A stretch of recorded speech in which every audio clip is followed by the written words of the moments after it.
अस्सलाम वालेकुम। आज हम बात करेंगे दमा या एज़मा से मुतल्लक हमारे माशरे में मौजूद चंद गलतफहमियों के बारे में। मेरा नाम डॉक्टर उस्मान रऊफ़ है और मैं अमूमन ऐसी मालूमाती वीडियोज़ बनाता रहता हूँ। दमा एक आम सा मर्ज़ है जो ख़ास तौर पर मौसम की तब्दीली के दिनों में ज़्यादा मुतासर करता है।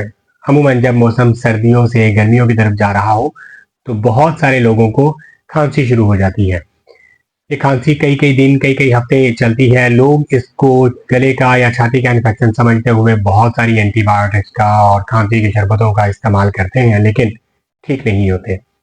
दरअसल उन्हें सांस की नालियों का एलर्जी है, ना कि इन्फेक्शन। इन्फेक्शन होता तो एंटीबायोटिक से ठीक हो जाता। इसके अलावा बहुत से लोगों में खांसी के साथ साथ सांस की तकलीफ के साथ साथ सीटियों की आवाज़ का आना। अमूमन ये तकलीफ रात के वक्त में ज़्यादा और दिन में ज़रा कम होती है। ये तो मुख्तसर सा तारुफ हो गया दमे का। अब हम बात कर लेते हैं उन गलत फहमियों की जिसका मैंने शुरू में जिक्र किया। सबसे बड़ी गलत फहमी तो इसके इलाज से मुतल्लक है। मिसाल के तौर पे मेरे पास मरीज आया, मैंने उसको दमे के इलाज में इन्हेलर लिखा या सांस के साथ खींचने वाला कैप्सूल लिखा तो फौरन से एतराज आता है, डॉक्टर साहब नहीं नहीं नहीं ये तो लग जाता है। तो भाई इन्हेलर नहीं लगता, आपको दमा लग चुका है। दमा, जैसे कि मैं बताता चलूं, ये एक दायमी मर्ज है। इसके लिए आपको दवा लंबा अरसा इस्तेमाल करनी है, हो सकता है सारी जिंदगी इस्तेमाल करनी है। लोग कहते हैं कि आप दमे के लिए हमें खाने की गोलियां लिख दें, इन्हेलर ना लिखें। मैं ये कहता हूँ कि गोलियों में दवा की मिकदार इन्हेलर की निस्बत बहुत ज़्यादा होती है, यानी कि डोज ज़्यादा होती है। उसके अलावा गोली जब आप खाते हैं तो वो आपके खून के ज़रिए जिस्म के दूसरे अज़ा को भी जाती है जहाँ उस दवाई की बिल्कुल ज़रूरत नहीं है, जिसकी वजह से बहुत सारे साइड इफ़ेक्ट सामने आते हैं।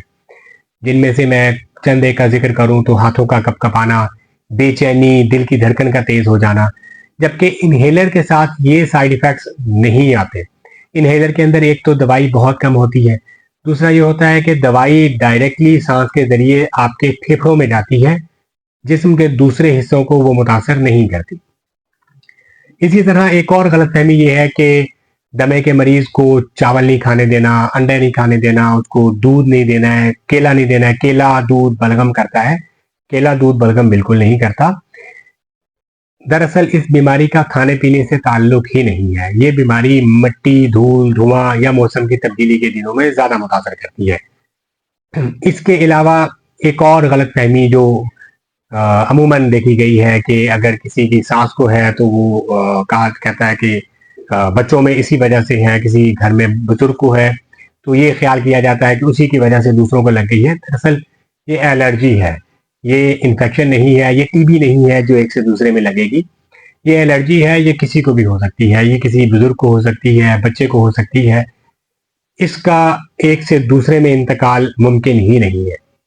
लिहाजा मुख्तसर पैगाम ये है कि आप अपने डॉक्टर की तजवीज़ पर अमल करें। कभी भी खाने की गोलियों की तरफ मत जाएं। कभी भी दमे या सांस की तकलीफ में या शदीद खांसी की सूरत में अपने मोहल्ले के डॉक्टर से जाके स्टेरॉयड टीके, डेक्सा वगैरह न लगवाएं। हमेशा मुस्तनद डॉक्टर से रुजू करें और उसके मशवरे पे अमल करें। शुक्रिया।